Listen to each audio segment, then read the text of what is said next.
نادي عليا مظهر العجائب.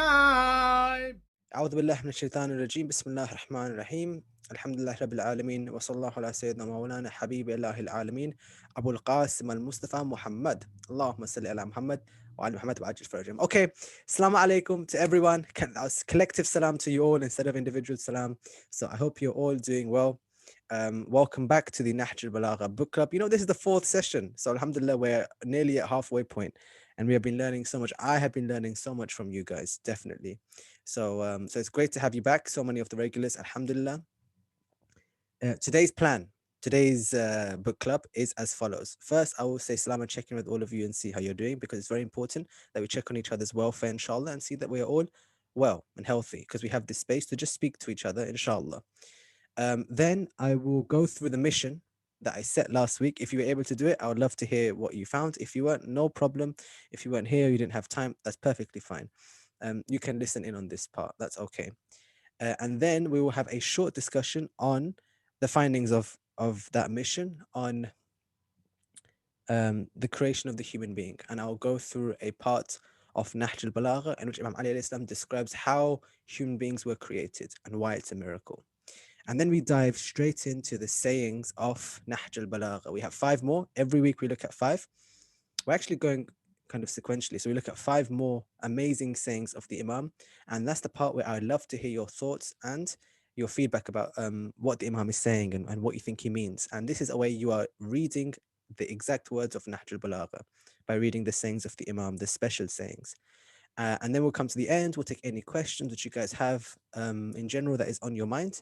And I'll give you the mission for the following week. Okay, so we should begin, inshallah. I want to kind of go through how everyone's doing. So I'll start from the bottom. Wasi, salamun alaikum. How are you? Assalamu alaikum. Are you keeping well? Is everything good your end, Wasi? Yeah, everything's good. Wasi, I would like you to tell me one thing you are grateful for.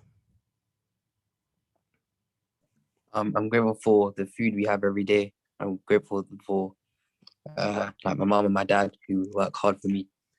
Alhamdulillah, alhamdulillah.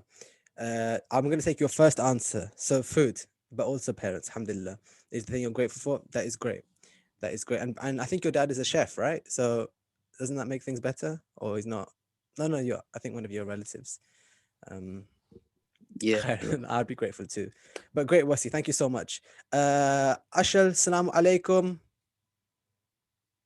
Wa alaikum salam. Are you keeping well? Were you not here last week? I think we missed I wasn't you. here last week. We missed your presence, but alhamdulillah, you're here now. How are you keeping? Are you well? Yeah, I'm good. You're good? What is one thing that you are grateful for? A bit like the first answer. So like, I'm proud of what we get and every day, because like back then people were not like, look at the poor people, they don't get food like us, like we do. And I'm grateful for my family because they care about me, and I show respect and they show respect to me and my other relatives. Alhamdulillah, that's beautiful. That is beautiful. That's great. Thank you so much for sharing. Alhamdulillah, Shal. And yeah, you weren't here last week, so maybe you didn't get to the mission, but don't worry about it. We'll go through it later, okay? Okay. Inshallah. By the way, these are great answers. I was going to say like what you're going for, like I had a Mars bar before and it was really tasty. I was going to say like that kind of thing, but you guys are going in, mashallah. So that's great. Sister Sophia, I think you are new. Salamun alaikum. Welcome to the book club. How are you doing? I'm good, but I have allergies. There's a bit of an echo. Have you got 2 devices you're using? No, I'm using my school Chromebook. That's okay. Where are you right now? I'm at home. Are you in America? Yes, I'm in Michigan. Awesome. And what is one thing that you're grateful for? My family and the Imams. Alhamdulillah, your family Imams. That is a beautiful answer. You're very welcome to this book club, alhamdulillah. Brother Shuzaib, salamun alaikum.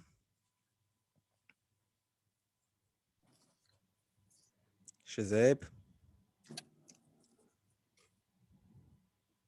Do you think he's okay? I don't know, we'll come back to him.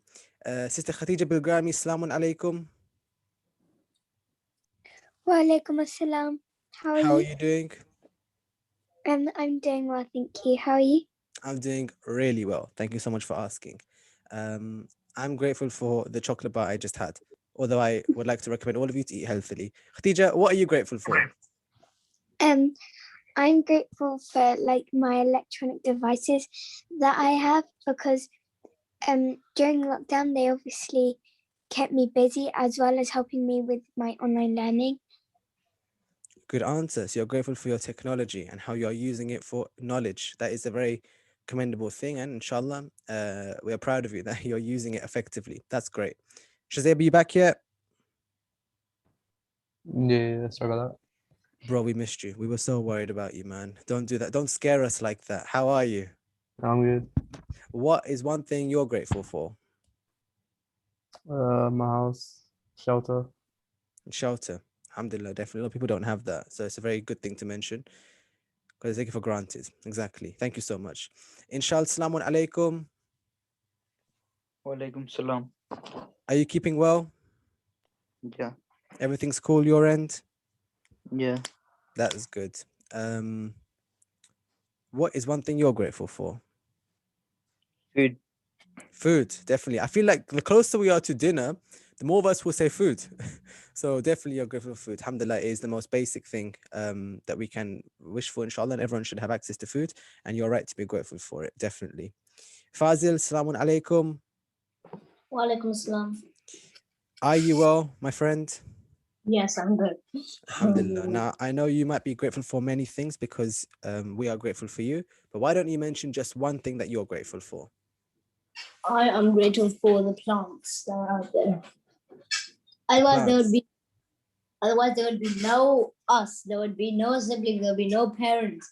And even then, when we're not there, we will not be having any food either. All of these things will not be with us if we're not even there. So that's why I'm grateful for the plants, for the oxygen. All of they give. Otherwise, like what I told last time, otherwise just one breath and we're gone. Yeah.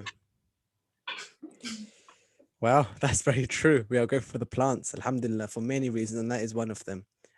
Beautiful point, Fazil. Azan, assalamu alaikum, brother. How are you doing? Walaikum salam. I'm good. Azan, were you here last week? Yeah. Okay, just checking. I wasn't sure. Are you keeping well? Are you keeping healthy? Is your health okay? Yes. Alhamdulillah. Make sure you get your vaccines and wear long sleeves when it's raining and wear hoods and all that stuff, yeah? Yeah. Very good. What are you grateful for? My eyes. Your eyes. Tell us more about that. Because like we see everything in our eyes, and yeah, some people don't have eyesight. Some people are blind and can't see. Definitely. That is a very, very beautiful reflection to make, that people who don't have access to sight or they lose it and they only realize how much they value it when it's gone. It's great you can recognize that. Well done, Azan. Thank you. Abdullah, assalamu alaikum. How are you? Walaikum salam. I'm fine. How are you? I'm good, alhamdulillah. I'm grateful for you because you're almost always the first person to enter. So it's reassuring when I see your name on there, alhamdulillah. But Abdullah, I have to ask you a very important question. You ready? Yeah. Okay. I don't know if you're expecting this question, but tell us one thing you are grateful for. I am grateful for like our books, like how we read and how we write, because if we didn't have those things that were invented like back in the day, which are like critical to our lives, like here, even though they're really old inventions, they might have gotten lost because they weren't popularized, but like they weren't like remembered in like books, and like now we wouldn't be able to like understand and like know how to like do stuff and communicate as well if we don't have a common like thing like books and writing. Definitely. That's a very lovely point. I agree with you 100%. We should be grateful for books because they contain our heritage. Like you mentioned, they centralize everything together. So if we don't have our books, we don't have our identity. That's a very lovely point. Sometimes when I recite lectures and majalis and things like this, people, they give gifts, and it's very nice if they give whatever they want to give, like, money and all that stuff. But when someone gives books, that is the most amazing gift to receive, especially on a birthday or something. because it means they respect your knowledge. So definitely, Abdullah, that's a lovely point. Sister Amina, last, Assalamu alaikum. Walaikum assalam. Amina, are you keeping well? Yeah, I'm good, thanks. How are you? I'm well, thank you. I'm well. I had a great weekend, and alhamdulillah, I'm feeling very grateful for that as well. What is one thing that you're grateful for? I'm grateful that I can go to school every day, and the fact that not only is the social factor of being able to be with friends and other people, but that I get to learn. Great every point. day. Thank you so much for sharing that. And I'm glad you recognize that there are a lot of people, unfortunately, a lot of young girls as well, who aren't able to go to school for lots of different reasons. So I'm great that you are appreciative of that and you respect the value of that. Alhamdulillah. Well done, everyone.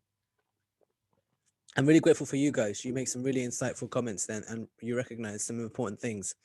I mean, there's me happy with my chocolate bar, and here's you guys grateful for the most fundamental gratitudes that we can have from Allah. So I'm always learning from you. Thank you so much. Alhamdulillah. Okay.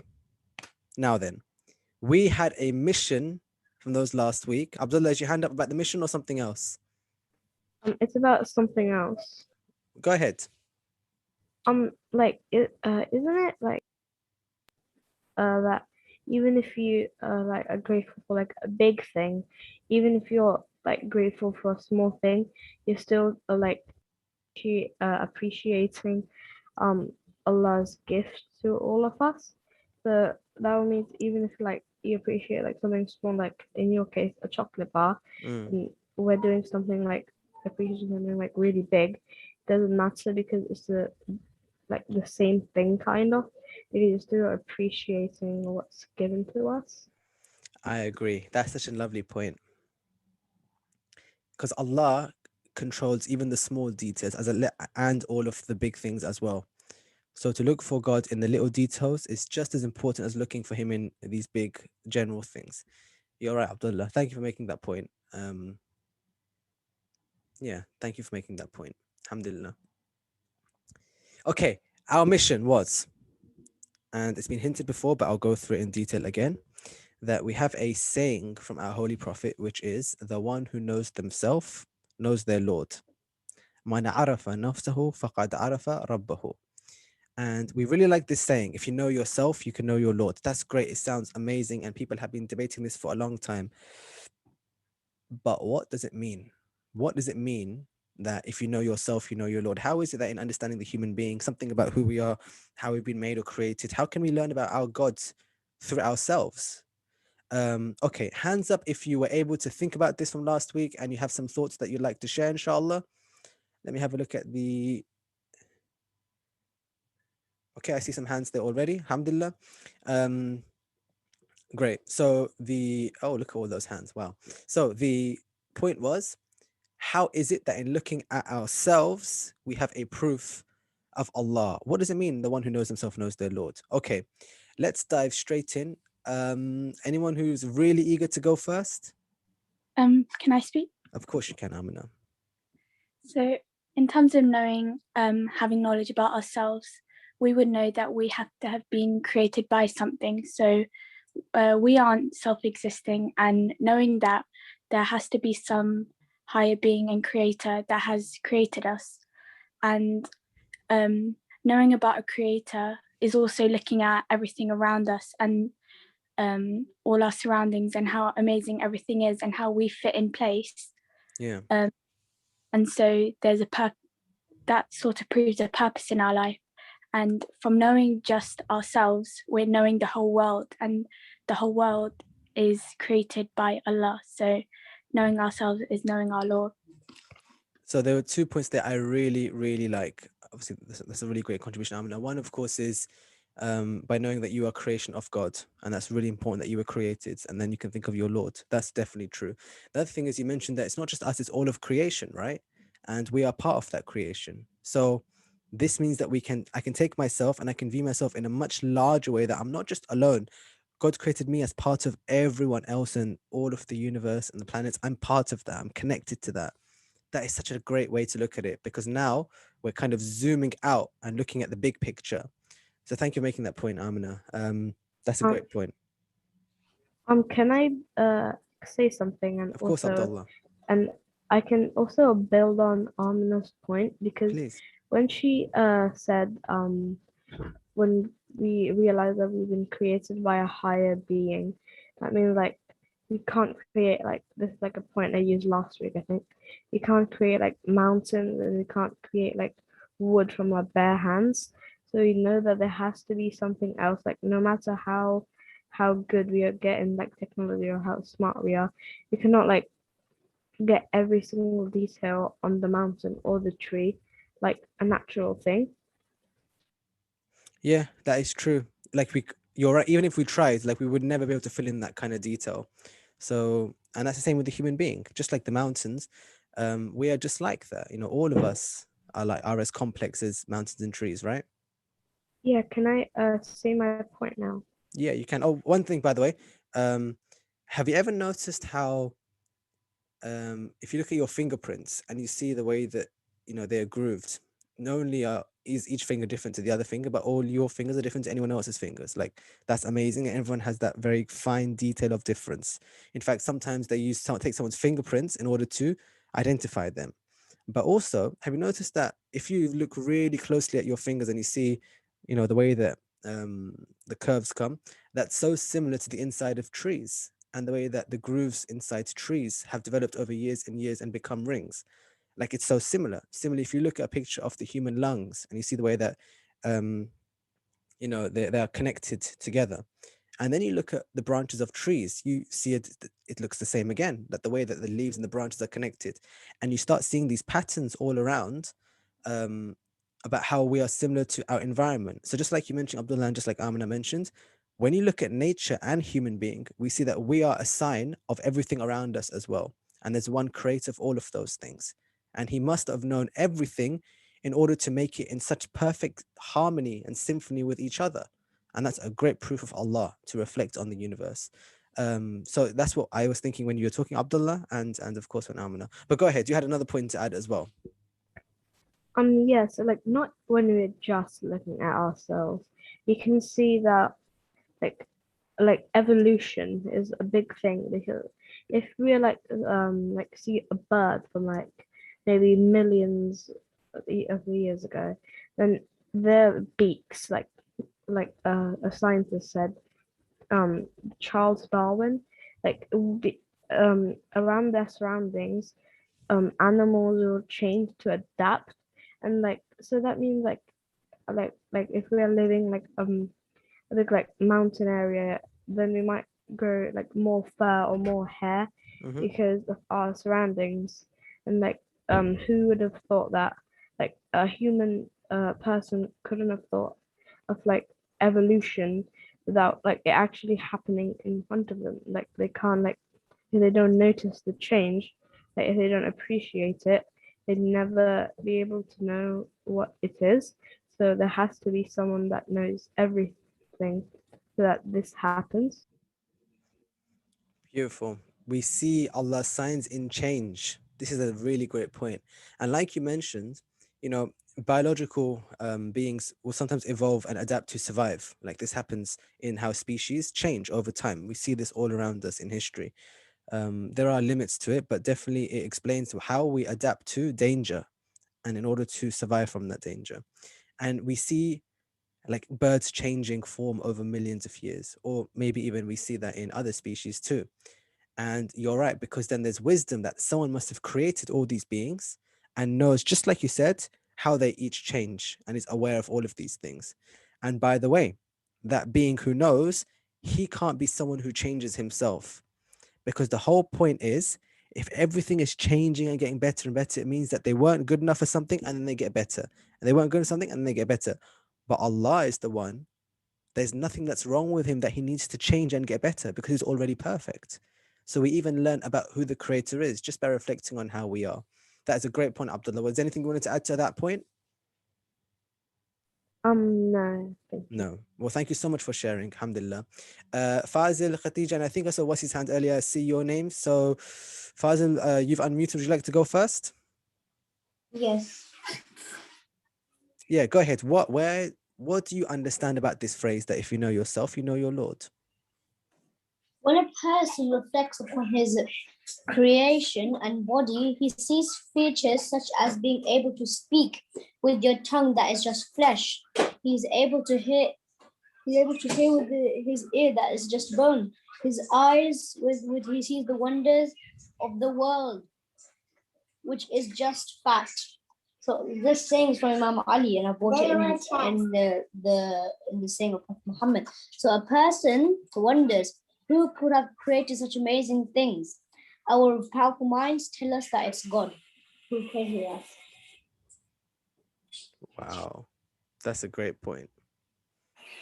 That's a great point, because you've linked it to a saying of the Imam as well.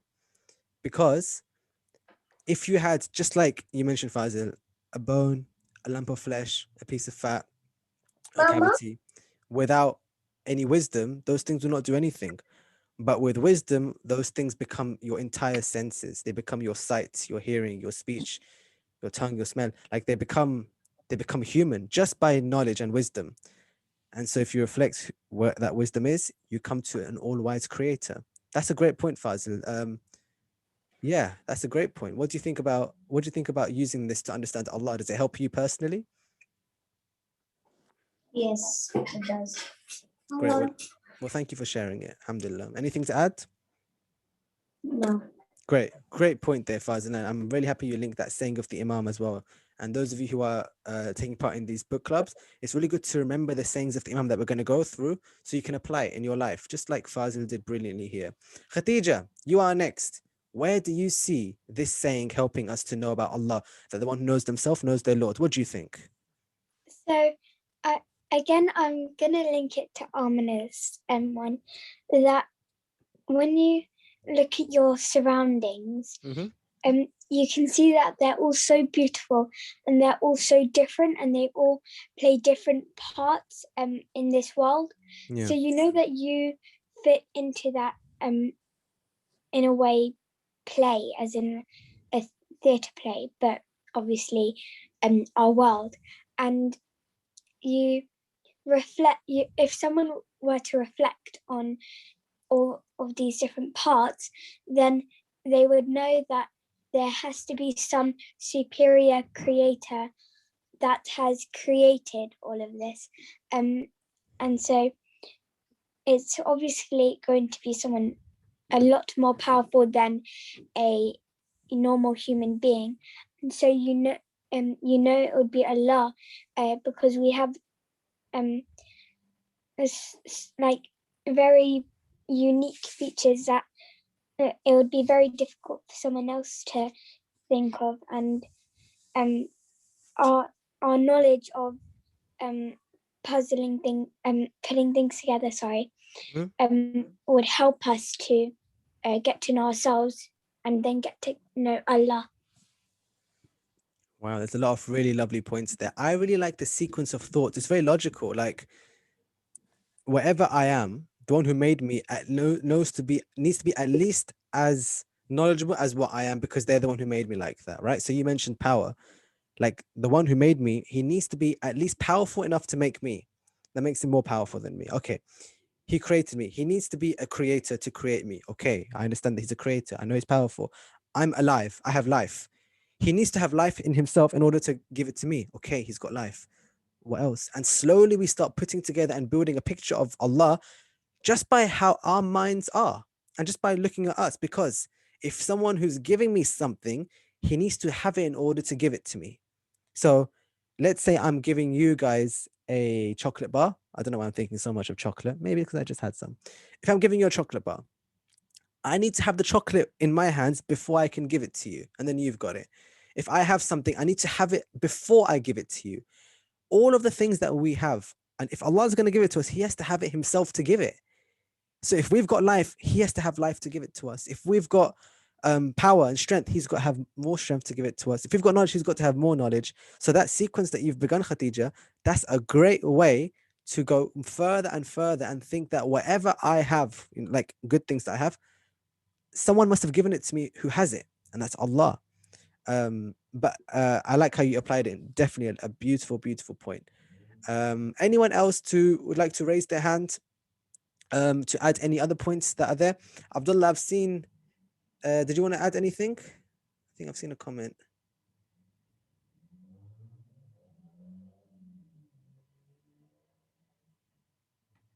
Yeah, I see a comment here. Abdullah, do you want me to read it out, or would you like to mention it, or was that just for me? No, you can read it out. If you know yourself, I'm reading it any of you can write if you feel comfortable, guys. I'm reading our message that someone has just written. If you know yourself, you know your Lord is a good saying, because if you don't know yourself, or you don't know what you like or dislike, then you'll get influenced by people around you or in school. Allah can't get influenced by anyone because he's superior and he knows everything about you and himself. That's a really good point. If you don't understand yourself, you might become a hypocrite, or if you do things that are not like you, or you got influenced by someone else to do it, you might start sinning and get led astray from the right path. That's a really useful, practical way to look at this phrase. A person who is being influenced, and that happens all the time by those around you, you might develop your likes and dislikes around those around you. It happens all the time. If everyone likes a certain TV show, maybe I'll start watching it. If everyone doesn't like, hanging out in a certain place, I don't really go there anymore. We act around each other. So the really good point that's been written in the comment here by Abdullah is, but hold on a second, Allah is superior to all of these likes and dislikes. Like he knows you, he knows everything about you, and he knows what's right and wrong. So if you reflect on that, on your own sense of right and wrong, not what people tell you, then you know about Allah more and how he wants you to act, just by looking inside yourself and not looking at people around you. Abdullah, beautiful point. Thank you so much. Anyone want to ask any questions about this saying or add any points? Anyone want to contribute right now?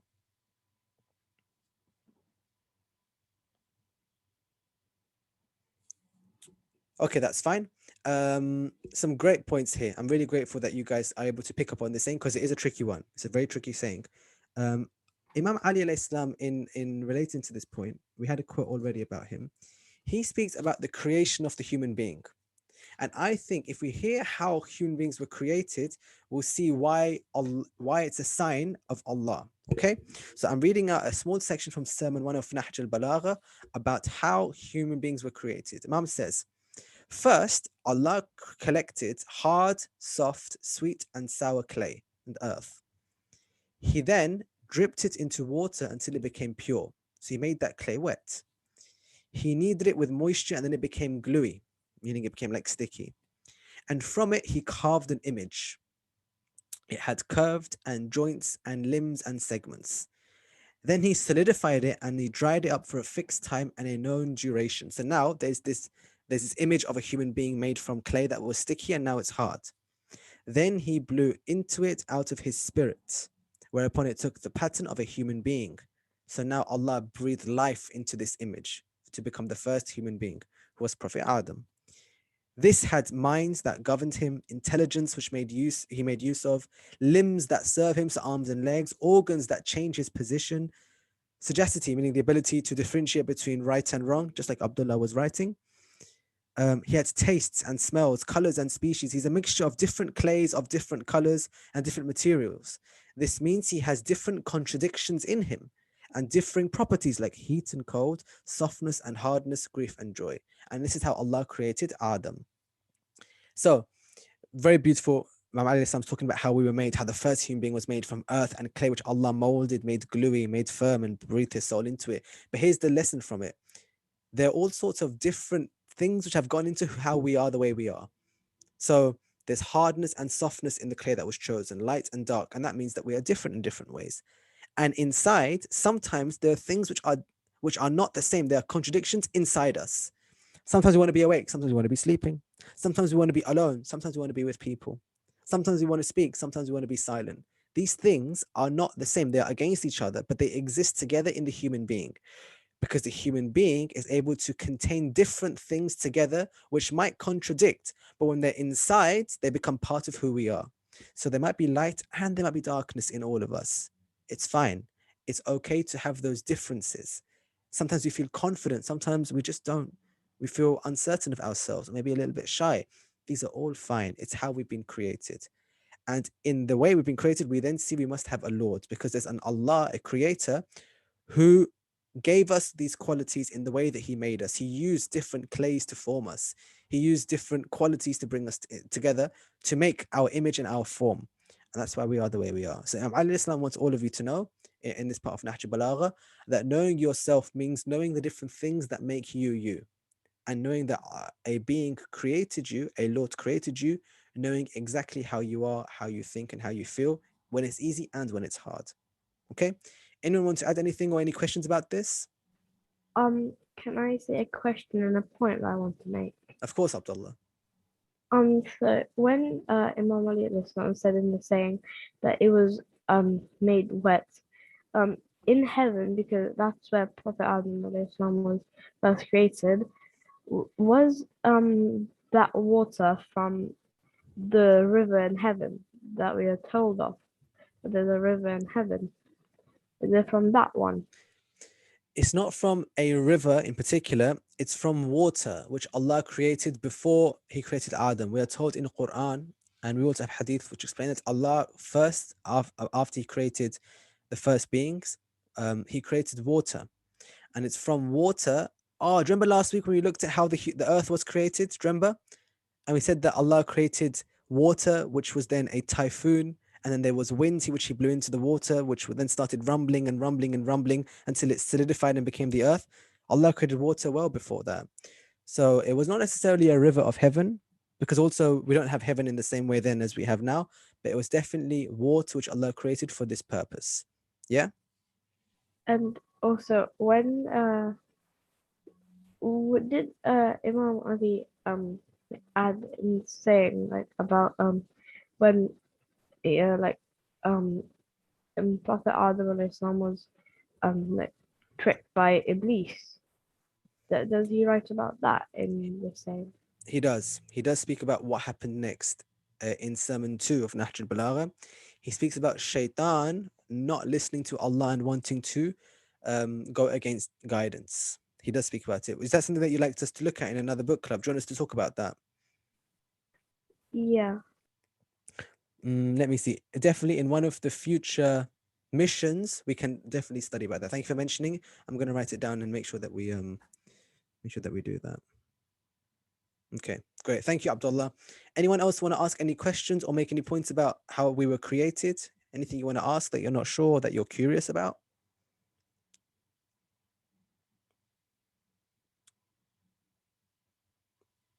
Okay, if not, that's fine. So to summarize, the one who knows themselves knows their Lord means you know how you were created and the way that you were created. You know all of the little details about you, and each detail in you points back to a creator in the way that all of you mentioned, whether it's in our being as part of nature, whether it's our emotions, whether it's our differences, whether it's our likes and dislikes, that we have in us. These things point back that there must be a creator who made us, who knows how we are.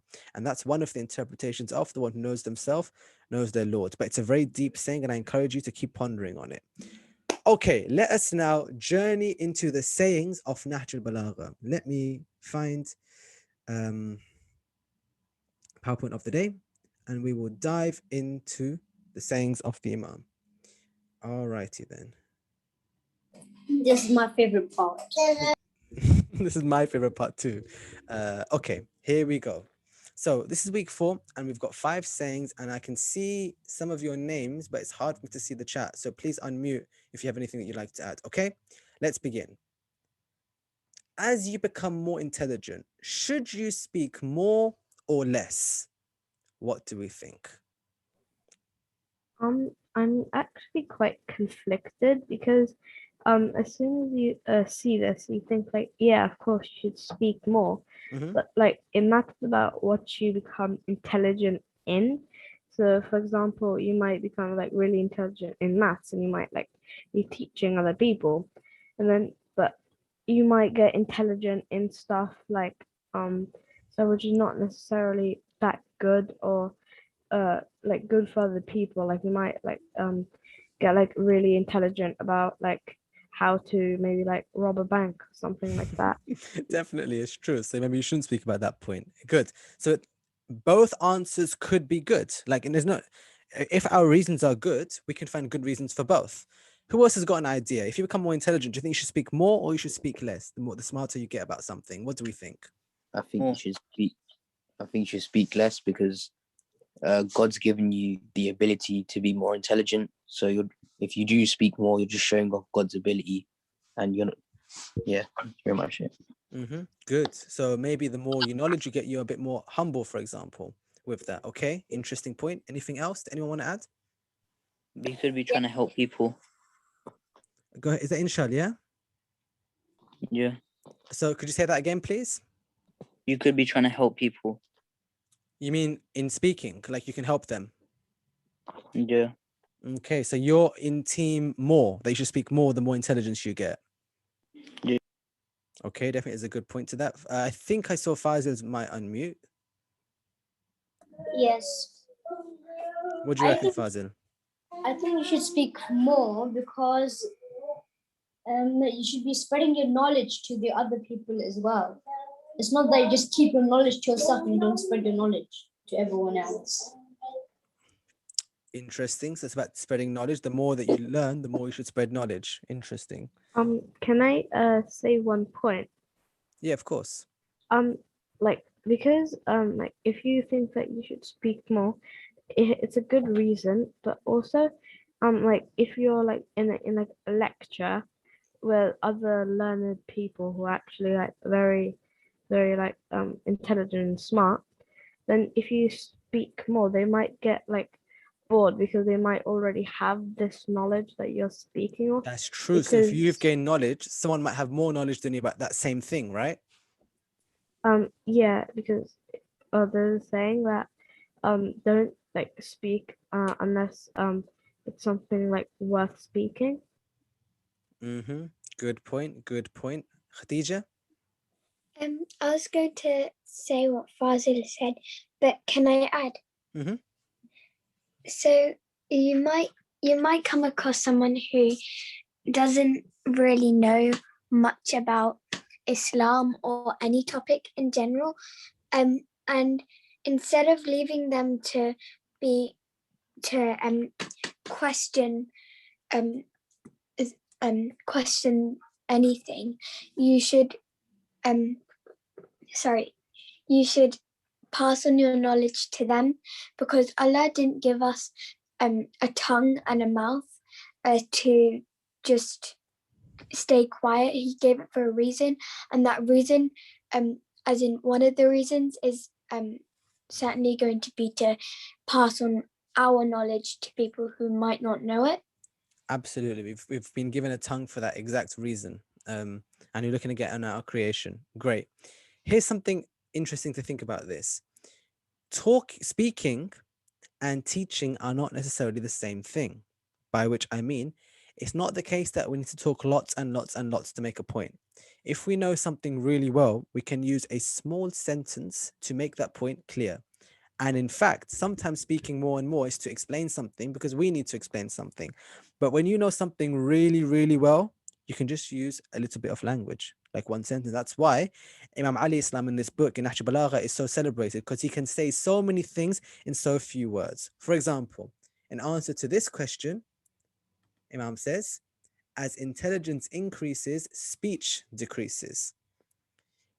It doesn't say speech stops. He says it decreases. And this is the reason why. Because the more intelligent you become, you know more what you don't know. So you can stop yourself saying things which are wrong, which are incorrect. You can be more careful in how you speak. But most importantly, when you do speak, you know exactly what you mean. And the more intelligence you gain, the more succinct and summarized you are in your teachings. So we should definitely be spreading knowledge, but spreading knowledge with fewer words is so impactful. And the more intelligence you gain, the better it is. Does that make sense to you guys? Yes. Great. Any question? Anyone who that doesn't make too much sense? That's fine. I'm happy to explain it in a different way if you're not sure about it. So those of you who are saying that you should be spreading more knowledge, you're right. But you spread more knowledge with less words, and you listen more, and then you know exactly what to say to each person. So the more intelligence you get, the more you listen and then speak in the right way. That's something that we can all learn from, inshallah. Okay, next saying. Great work on that one, guys. You looked at both sides, and that's what's so important. Whoever warns you is like one who gives you either A, good news or bad news. If someone warns you, What do we think? Is hearing a warning good or bad? I think it's actually good news, because that you might be like warning like your account might have got hacked, or like, or something bad has happened to your family. Yeah. And you can go over and then just see if everyone's all right. But I also think it might be bad news, because so like if he warns you, and then it might be that you don't necessarily like it, even though you know, if you even do it, because like if your family might get hurt and you get scared and you don't know what to do, that might like impact you, because then you might like feel like really like sad and like worried, Yeah. and that might actually like affect you probably for like a long time. Definitely, there are two sides to it, and you're right, Abdullah. How you react to news is what makes it good or bad. But the warning itself, like you said, can be good, because at least you know something's wrong, right? Khadija, were you going to agree that it's good news, or were you going to suggest that it was bad news? I was going to say that it, as well as it being good news, again, it is also bad news, because you it might be that there's a flood coming down a house to your house. Yeah. That's not good news at all. You don't want a flood coming to your house. I agree. And it might again affect you very badly, but it can affect different people in different ways. Some people, they might immediately start trying to stop the flood, but some might just not. Some might think that whoever's warning them is faking it, and so if someone says that oh, you're faking it, then again it's more bad news, because it's good news, but you're thinking that it's bad news. Definitely. So fake news is not good, because it's not real. Definitely. But about warning, so a flood is really bad, but knowing there's a flood can be good, because you can act to prepare yourself. So knowing about it is the warning itself. It's not about the thing, it's about the warning. So like Khadija, you mentioned, whether something's good or bad is irrelevant. If you're warned about it before, you can choose how to react. And just like you mentioned, you can react badly if you become very worried, or you can react well. In this example, by taking your possessions and fleeing from there before the flood gets you, for example. So thank you, Abdullah. Thank you, Khadija. Is anyone else who would like to suggest that this can be good or bad? Fazil, go ahead. This would be a good news, because when you're getting warned, then that means someone is wishing well for you. So it's like if you're being warned that there's a I forgot what her name was. She said Khadija. Yes. That when you're being warned, it's like as if someone is wishing well for you, as in like you should. You can act to what's going on, to the whatever disaster it is, like a flood or an earthquake or something.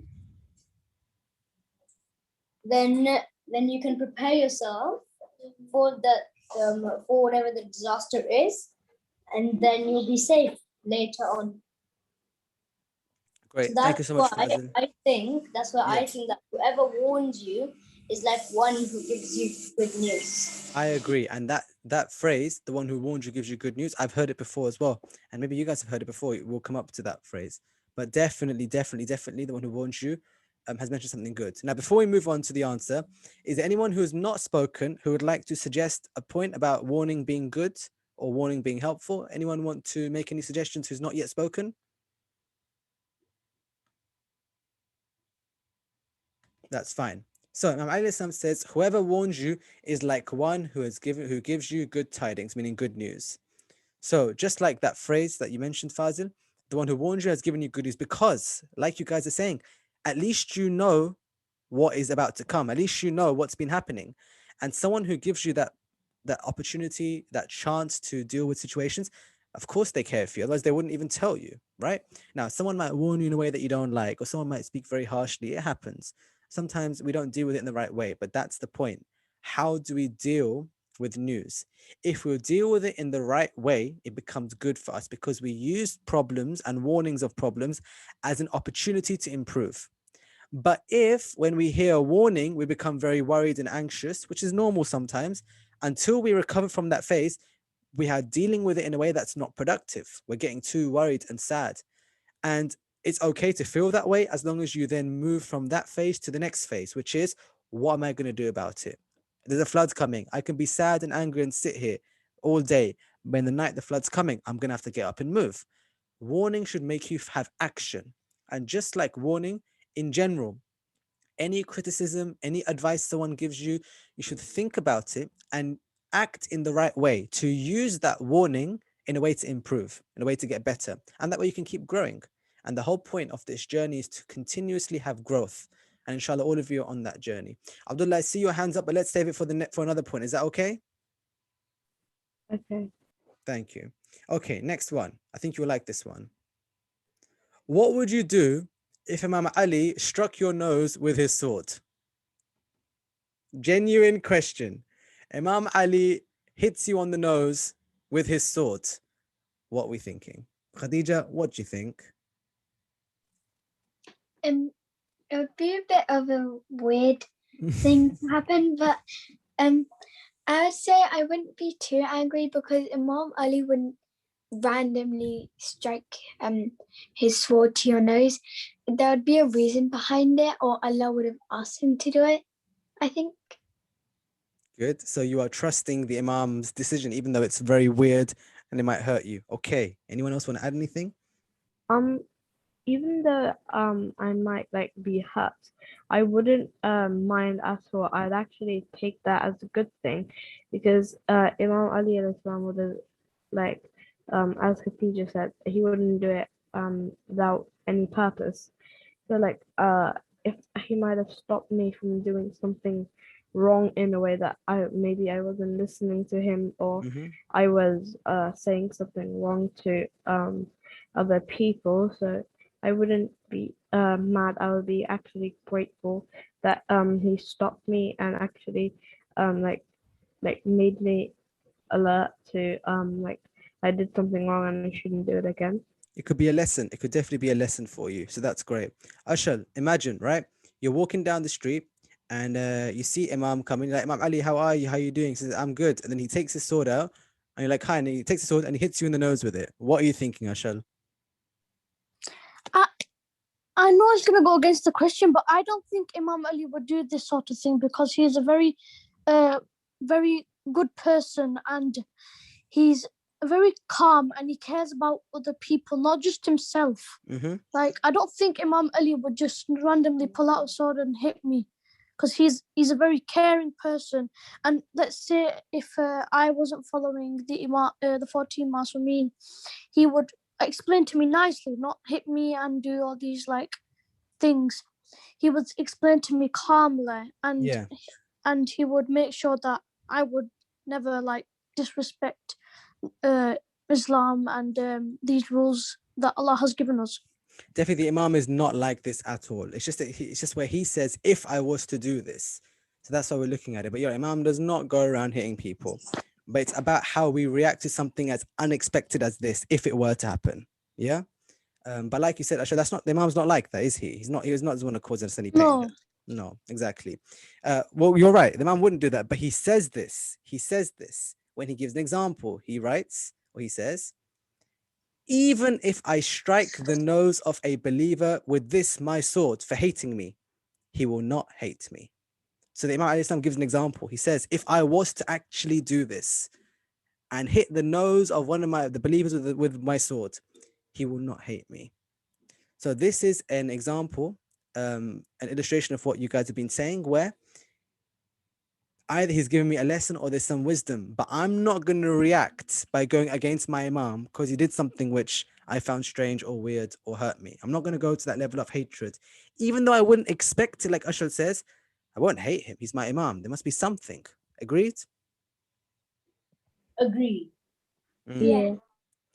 Now, the reason why Imam Ali Islam speaks like this is because of the next part of the saying, in which he says, and if Imam Ali Islam says, if Imam Ali Islam gave all the wealth in the world to a hypocrite, would they love him?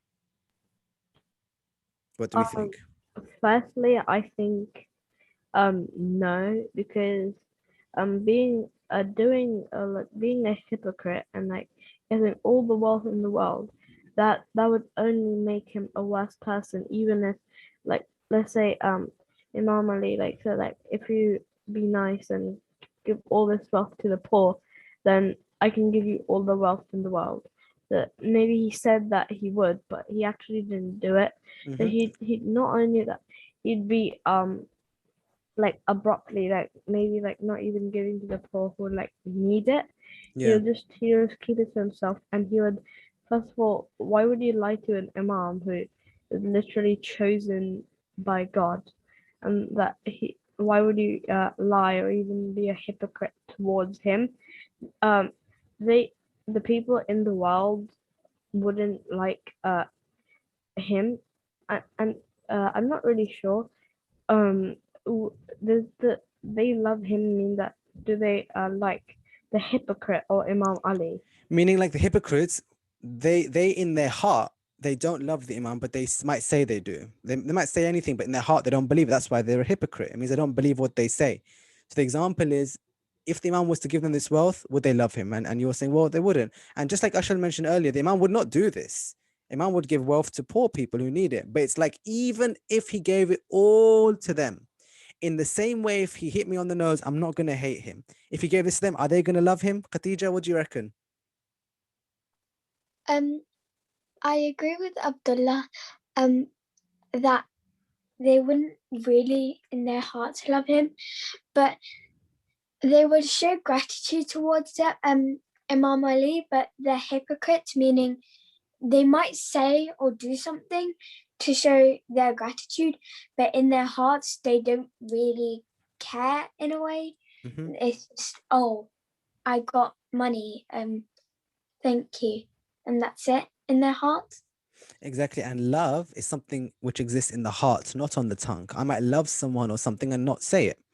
So this is about what's in their heart, and they're not going to believe him truly in their heart, even if, like I said, they might say, oh, thank you so much, all this money, but even all that money is not going to change what's in their heart, because they are hypocrites.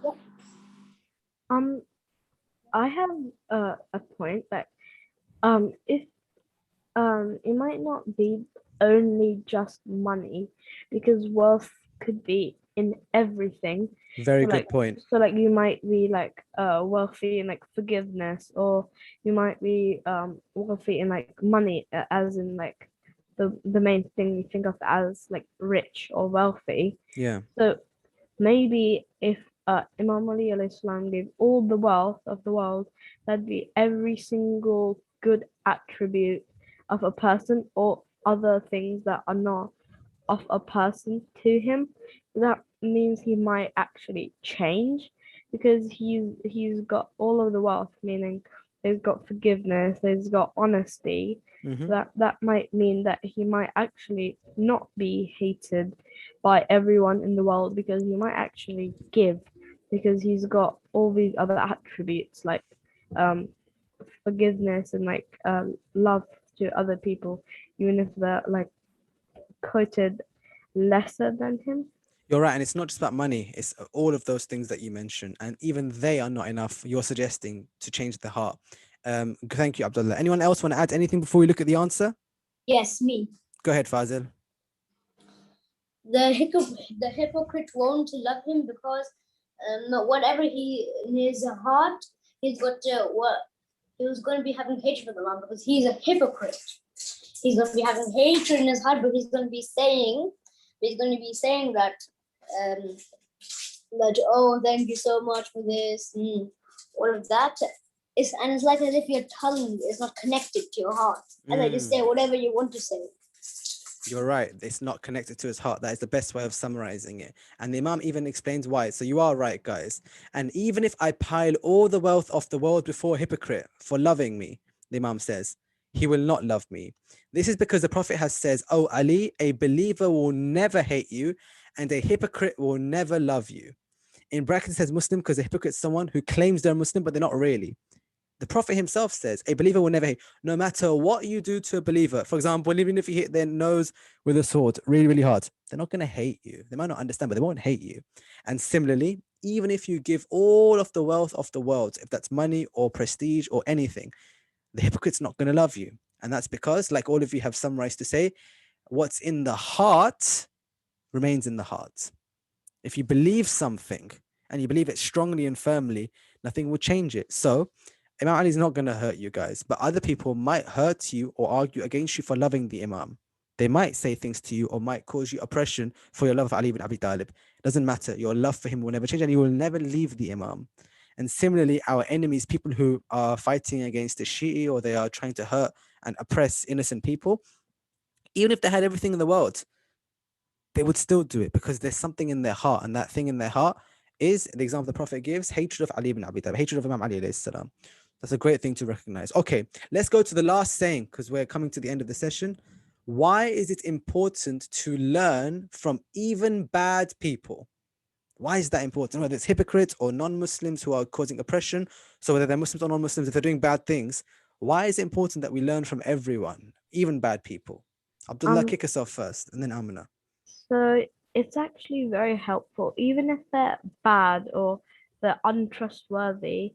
It's actually really good to learn from them because might say that, oh yeah, even if I am a bad person, you're still gonna learn from me, as in like they might do something like bad people, they're not Muslim and they do like bad things, but they might like teach you and you might like need to learn from these people that I'm like a person like this and they're like commonalities of people like this.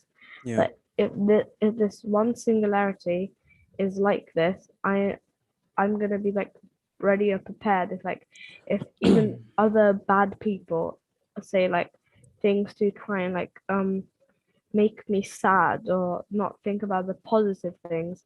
Yeah. I might get to be able to be ready for the things that like he might, because if you learn from the bad person, you might know what the other people are going to be like.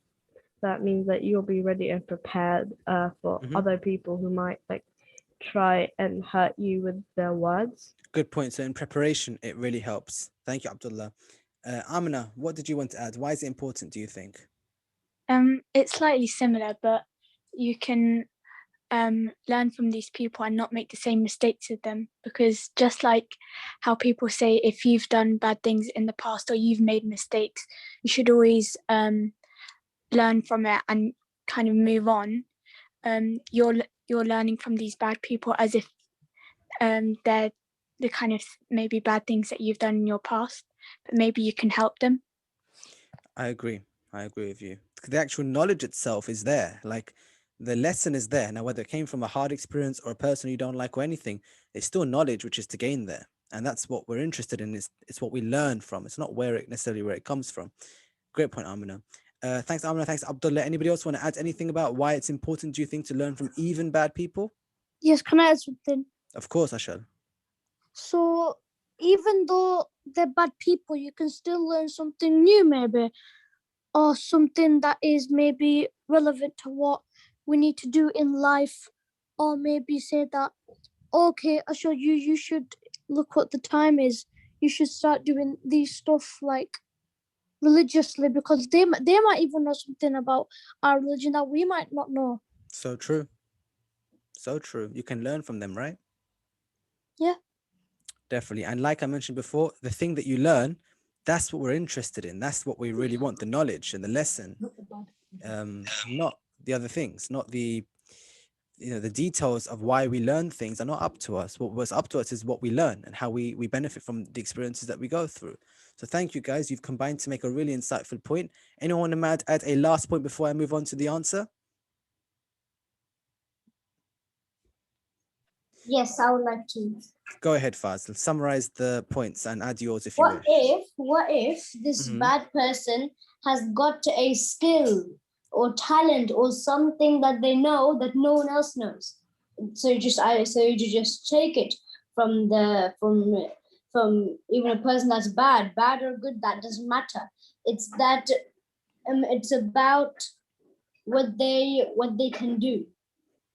That's a beautiful, beautiful point. Now, I did say last point, but I see your hand, Khadija. You can make the real last point because that was a good one, but you can add if you wish. Thank you. So my point was that even if they are bad and they do have bad qualities, nobody has only bad qualities. They will have at least one good thing about them, because even though Allah does let us steer the course and take responsibility for our actions, and we can do whatever we want technically, he still makes sure that there's someone in our life that influences us to have at least one good thing. Definitely, Allah can send someone to teach you something, and that person can be, well, Allah decides what they are and what their qualities are. And like you mentioned, they might even have just one good quality, and we might be not wanting to gain that quality for ourselves because we don't like them. But it's not about them, it's about the quality. And that's why our Imam says a wise saying is a lost article of the believer. Therefore, get wise sayings even through people of hypocrisy.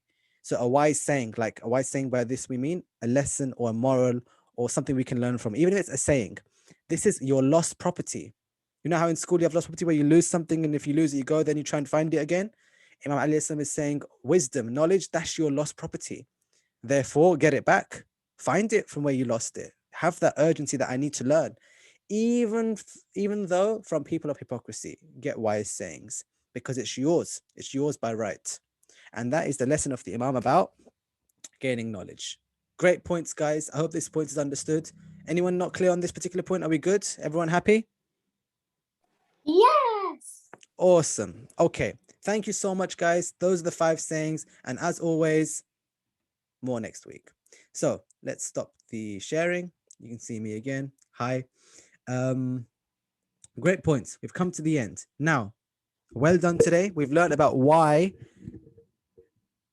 we and knowing about ourselves can be a lesson for learning about Allah. Great. We've looked at 5 amazing sayings. You've made some really good points. We've learned about the Imam. Your mission for next week, should you choose to accept it, is about angels. So I would like all of you, inshallah, to find out one fact about angels.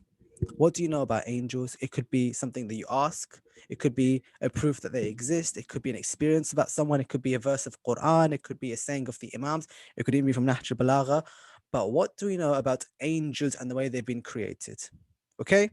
That is your mission. Find out a fact about angels.